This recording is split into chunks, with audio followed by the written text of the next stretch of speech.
ॐ श्री परमात्मने नमः। अथ षोडशोऽध्यायः। दैवासुरसम्पद्विभागयोगः। श्रीभगवानुवाच अभयं सत्त्वसंशुद्धिः ज्ञानयोगव्यवस्थितिः दानन्दमश्च यज्ञश्च स्वाध्यायस्तप आर्जवम् अहिंसा सत्यमक्रोधः त्यागः शान्तिरपैशुनम् दया भूतेष्वलो लुप्त्वम् मार्दवम् ह्रीरचापलम् तेजः क्षमा धृतिः शौचम् अद्रोहेणातिमानिता भवन्ति सम्पदं दैवीम् अभिजातस्य भारत दम्भो दर्पोऽभिमानश्च क्रोधः पारुष्यमेव च अज्ञानं चाभिजातस्य पार्थ सम्पदमासुरी दैवी सम्पद्विमोक्षाय निबन्धायासुरीमता माशु च सम्पदं दैवीम् अभिजातोऽसि पाण्डवान् द्वौ भूतसर्गौ लोके द्वौ भूतसर्गौ लोकेऽस्मिन् दैव आसुर एव च दैवो विस्तरशः प्रोक्तः आसुरं पार्थ मे शृणु प्रवृत्तिं च निवृत्तिं च जना न विदुरासुराः न शौचन्नापि चाचारः न सत्यन्तेषु विद्यते असत्यमप्रतिष्ठन्ते जगदाहुरनीश्वरम् अपरस्परसम्भूतम् किमन्यत् कामहैतुकम् एतान् दृष्टिमवष्टभ्य नष्टान् मानोऽल्पबुद्धयः प्रभवन्त्युग्रकर्माणः क्षयाय जगतो हिताः काममाश्रित्य दुष्पूरम् दम्भमानमदान्विताः मोहाद् गृहीत्वा सद्ग्राहान् प्रवर्तन्ते शुचिव्रताः चिन्तामपरिमेयाञ्च प्रलयान्तामुपाश्रिताः कामोपभोगपरमाः एतावदिति निश्चिताः आशापाशशतैर्बद्धाः कामक्रोधपरायणाः ईहन्ते कामभोगार्थम् अन्यायेनार्थसञ्चयान् इदमद्य मया लब्धम् इमं प्राप्स्ये मनोरथम् इदमस्तीदमपि मे भविष्यति पुनर्धनम् असौ मया हतः शत्रुः हनिष्ये चापरानपि ईश्वरोऽहमहं भोगी सिद्धोऽहं बलवान् सुखी आढ्योऽभिजनवानस्मि कोऽन्योऽस्ति सदृशो मया यक्ष्ये दास्यामि मोदिष्ये इत्यज्ञानविमोहिताः अनेकचित्तविभ्रान्ताः मोहजालसमावृताः प्रसक्ताः कामभोगेषु पतन्ति नरकेषु च आत्मसम्भाविता स्तब्धाः धनमानमदान्विताः यजन्ते नाम यज्ञैस्ते दम्भेनाविधिपूर्वकम् अहङ्कारं बलं दर्पं कामं क्रोधं च संश्रिताः मामात्मपरदेहेषु प्रद्विषन्त्योऽभ्यसूयकाः तानहं द्विषतः क्रूरान् संसारेषु नराधमान् क्षिपाम्यजस्रमशुभान् आसुरीष्वेव योनिषु आसुरी योनिमापन्नाः मूढा जन्मनि जन्मनि मामप्राप्यैव कौन्तेय ततो यान्त्यधमां गतिम् त्रिविधं नरकस्येदं द्वारन्नाशनमात्मनः कामः क्रोधस्तथा लोभः तस्मादेतत्त्रयं त्यजेत् एतैर्विमुक्तः कौन्तेय तमोद्वारैस्त्रिभिर्नरः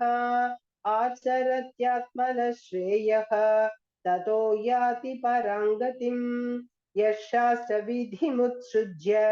वर्तते कामकारतः न स सिद्धिमवाप्नोति न सुखं न परां गतिम् तस्मात् शास्त्रं प्रमाणन्ते कार्याकार्यव्यवस्थितौ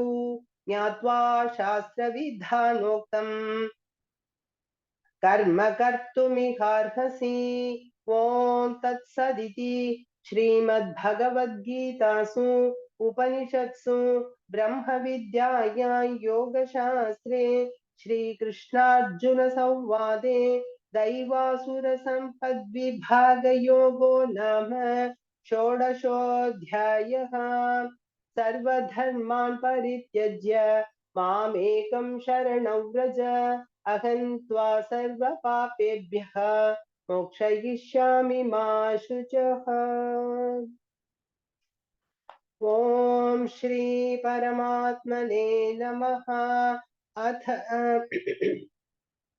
सप्तदशोऽध्यायः श्रद्धात्रयविभागयोगः। अर्जुन उवाच ये शास्त्रविधिमुत्सृज्य यजन्ते श्रद्धयान्विताः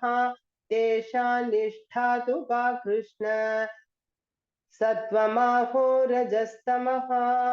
श्रीभगवानुवाच त्रिविधा भवति श्रद्धा देहिनां सा स्वभावजा सात्विकी राजसी चैव तामसी चेति तां शृणु। सत्त्वानुरूपा सर्वस्य श्रद्धा भवति भारत श्रद्धामयोऽयं पुरुषः यो यच्छ्रद्धः स एव सः। यजन्ते सात्विका देवान् यक्षरक्षांसि राजसाः प्रेतान् भूतगणांश्चान्ये यजन्ते तामसा जनाः। अशास्त्रविहितं घोरं तप्यन्ते ये तपो जनाः दम्भाहङ्कारसंयुक्ताः कामरागबलान्विताः कर्षयन्तः शरीरस्थं भूतग्राममचेतसः मां चैवान्तः शरीरस्थं तान् विद्यासुरनिश्चयान्। आहारस्त्वपि सर्वस्य त्रिविधो भवति प्रियः यज्ञस्तपस्तथा दानं तेषां भेदमिमं शृणु। आयुः सत्त्वबलारोग्यसुखप्रीतिविवर्धनाः रस्या स्निग्धा स्थिरा हृद्याः आहाराः सात्विकप्रियाः कट्वं ललवणात्युष्णतीक्ष्णरूक्षविदाहिनः आहारा राजसस्येष्टाः दुःखशोकमयप्रदाः यातयामङ्गतरसं पूतिपर्युषितं च यत् उच्छिष्टमपि चामेद्यं भोजनं तामसप्रियम् अफलाकाङ्क्षिभिर्यज्ञः विधिदृष्टो य युज्यते यष्टव्यमेवेति मनः समाधाय स सात्विकः। अभिसन्धाय तु फलं दम्भार्थमपि चैव यत् युज्यते भरतश्रेष्ठ तय्यज्ञौ विद्धि राजसं विधिहीनमसृष्टान्नं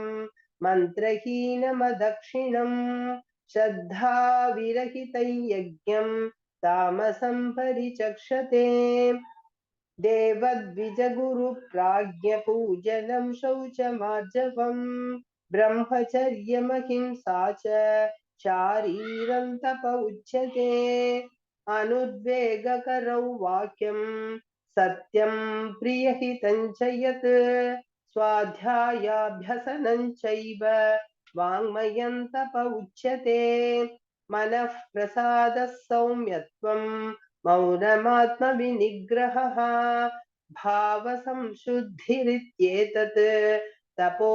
मानसमुच्यते श्रद्धया परया तप्तं तपस्तत्त्रिविधं नरैः अफलाकाङ्क्षिभिर्युक्तैः सात्विकं परिचक्षते